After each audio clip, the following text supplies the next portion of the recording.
Hello and welcome everybody. This is Not a Pro Gardener here. Today we are going to be talking about some very exciting things. We're going to be discussing setting up some seed plates for our hall cedar back here. How you set it up, how you fix your seed plate to fit your seeds. We're going to talk about all that. We're going to be using this to direct seed in the in-ground garden out there. And we're going to be direct seeding some carrots, some spinach, and if we got room, some tatsoi greens. We're going to do probably 4 rows of the carrots and a couple rows of the spinach. We'd like to save some of those, and the tatsoi greens are just kind of extra. I kind of had those from last year. I got those from last year, and I'm kind of hoping to plant some more of them again so we can make some pretty good mixes. So we like to direct seed these outside because it gives them a uniform spacing. It could make your fruits or root crops more consistently sized, and it can make everything look very nice and professional looking. And all you got to do is get it set up, push it, and it's done. So we're going to go ahead and turn around here and show you what we got. All right, everybody, these are some of the seed plates. I have purchased some of these separately, but they are a machinable plastic. So they have some of these tray-like ones that are for your smaller seeds. They have some of these 3/16.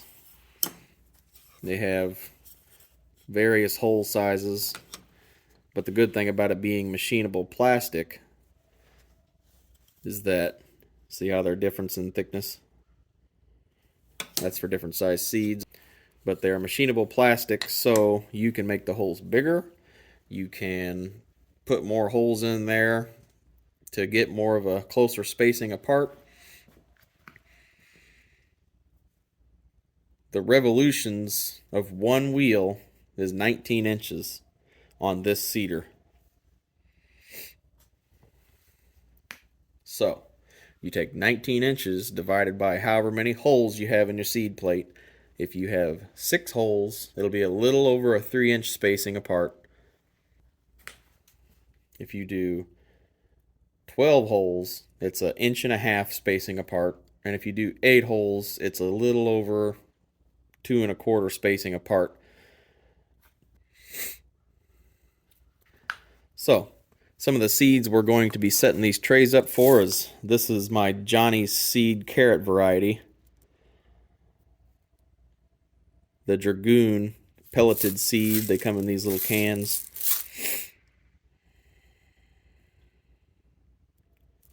I just got a big batch of them because I like to plant my carrots thick. So I'm going to be using this number 2 modified. This is not what an original number 2 looks like. I have drilled the holes on this. Let me show you. I have drilled the holes in this bigger. But if you notice, I left one hole smaller. I didn't alter this one yet. This is what it was before. See how these other seeds kind of wiggle around with the seed plate? They're free and loose. This other one is just sitting on top of there and has not been able to drop through. This one right here.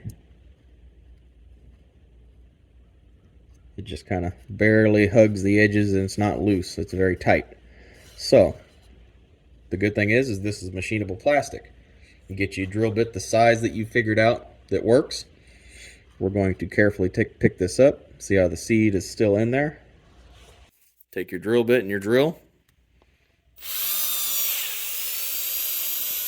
Try not to make a mess in the front of the camera here. You got that hole drilled out, the same size as the other ones now. Next thing you want to do is you want to take your pocket knife and you want to kind of scrape the edges of that hole. Get them burrs off of there the best you can. Go to the back side, do the same thing. That's the good thing about it being machinable plastic. You can make a seed plate for just about anything you need. Carefully try to set these back on here. Okay, I'm going to drop this one in. It should fall right in there. And they are loose. That's what you want. You want to be able to pick this up and none of them still be in the seed plate. Okay, so I got my carrot seed plate done. We're going to set this one off to the side. Next I have is these tatsoi greens. I got these last year. This year I'm going to use the cedar. This one, the #1 seed plate. The #1 seed plate. I already have some seeds in these holes to just double check to see if they work. And yes, they do wiggle around freely. The hole's just a hair bit big, but that's okay. If it planted 2, it's not a big deal. I have plenty of seeds. And if you wanted to do more seeds, you could obviously drill these other dimples in between the holes to get more closer spacing. 8 holes divided by 19 is a little over 2-inch spacing, and that is perfectly fine with me. I am happy with that. Okay, let's see if it's the right size. Looks like the seeds are all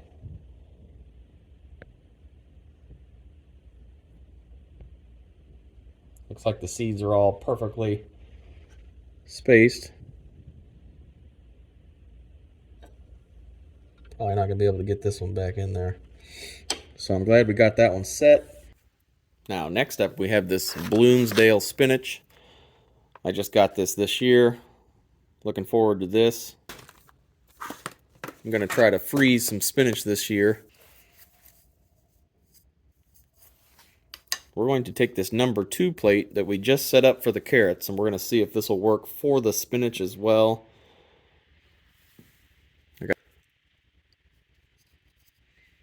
And for this seed plate, I have 12 holes divided by 19, which is 1.5 inch spacing.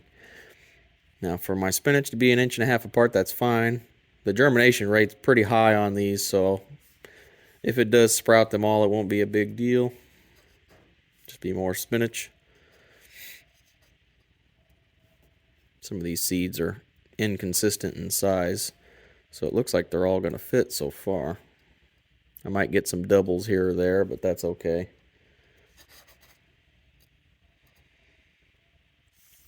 So, I'd say the spinach moves around freely. It ain't too bad. So we're going to check it. One of them is kind of caught in there, but that ain't too bad. I'd say that's nothing to be concerned about. So we got our seed plate set up for the carrots, and I think we can use that for the spinach as well, so I think we're going to try that. And the tatsoi greens, we have that one set up as well. Now that we got our seed plates all set up, the next thing we're going to do is show you the cedar and how we put the hopper on and get it going. We're going to check to see if these seed plates work. Alright everybody, so this is the Haas cedar. One of the main things I want to show you is this depth. Main thing I want to show you is this depth explanation in this book. It tells you what notch is what depth, and I highly suggest doing that first before you even start direct seeding, so you know you have it set. Which is right here, this knob. You turn it and it moves this up and down for your depth. Now, if you're using drip tape, you're going to want this one over a shoe opener, because this disc furrow opener here can plant right on top of the drip tape and not cut it, which is nice. The downfall of this is you need a prepared seed bed, so you have to either till it or get it broken up pretty fine somehow with a tilther or whatever you got. But that's fine. I have a little mantis tiller that I kind of use to just till small areas instead of tilling a 4-foot wide strip if I can.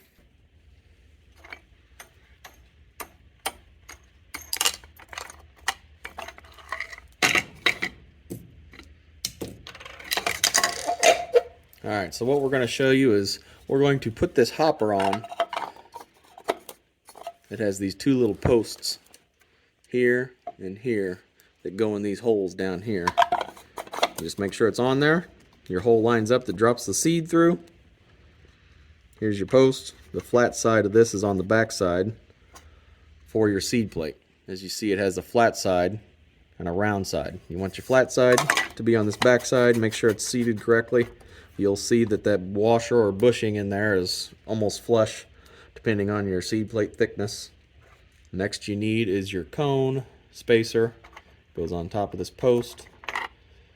Make sure it's all the way down. Now this brush. The brush says do not over tighten.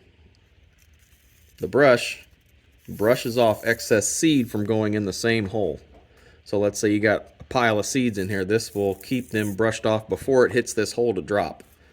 It goes in these two edges on the sides like stirrups. Here, here, and here, and there's another one over here you can't really see. It says do not over tighten, so you don't want to tighten it at all, but they got this wing nut that goes on here, which isn't too bad of a setup if you ask me, because when you're done you just pick this whole thing up and dump the rest of the seeds in your bag. So you just want to slightly snug it up. Now, they also have this cover that's supposed to go on top of here if you want it. Now me personally, when I'm seeding, I like to be able to see what's going on inside this hopper. So I like to be able to see what's going on inside this hopper. So I like to keep it off. I keep it off, and then I usually put it on for storage, or like if it's just started raining, I can stick it on here to keep my seeds protected. That way I don't have any trouble with them binding up in there because they're wet. So usually when I'm seeding, I keep it off. Alright, so we're going to dump some seeds in here to check to see if this is going to work, which is something you need to do. If you set this up, don't just trust it. You need to put some seeds in there. That's why, one reason they got this kickstand here, you can have it sitting up on the kickstand.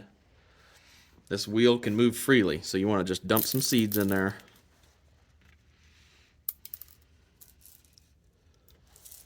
Enough to get it going. Okay, we got plenty in there. Also, once you get these seeds in here, you're ready. But I like to set something up underneath of this to catch the seeds so they just don't bounce around everywhere. So let's take you down there. Okay.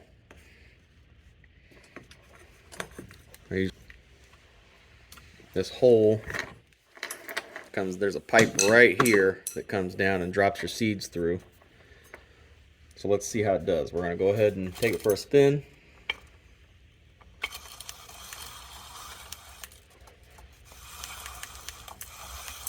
Seems like it's working very well. Okay, one of them popped out there. Go ahead and put that back in. Now let's pick it up, and I'm going to count these seeds to see how many came out. Alright, I got a little over 20 seeds, and one revolution of this wheel dropped out of here. I would say that's pretty good if you ask me. I'm pretty happy with that. With carrots, I like to plant them thick anyway, so I'm going to be happy with that. And what you want to do is you want to test all the seed plates that you set up before you take them out and make sure they are working. We're going to go ahead and take this hopper off and dump these seeds back in this jar.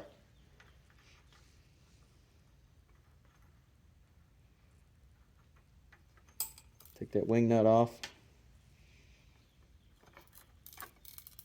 You can take your brush off. See, there's seeds caught in that brush. That's what you want.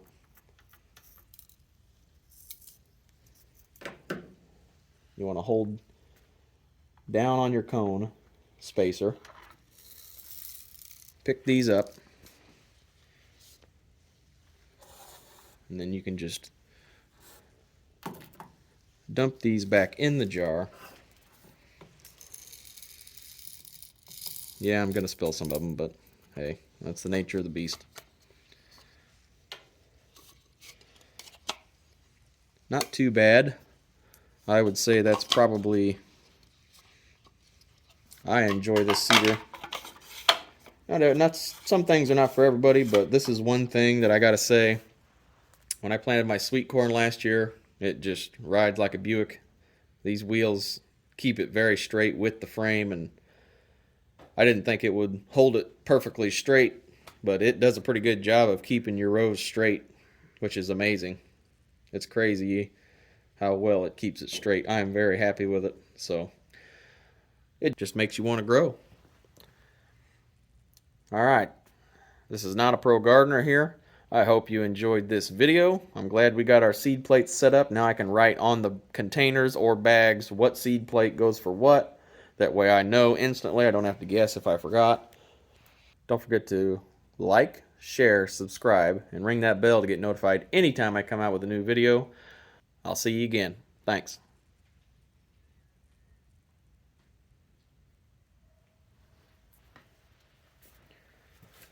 Oh, man.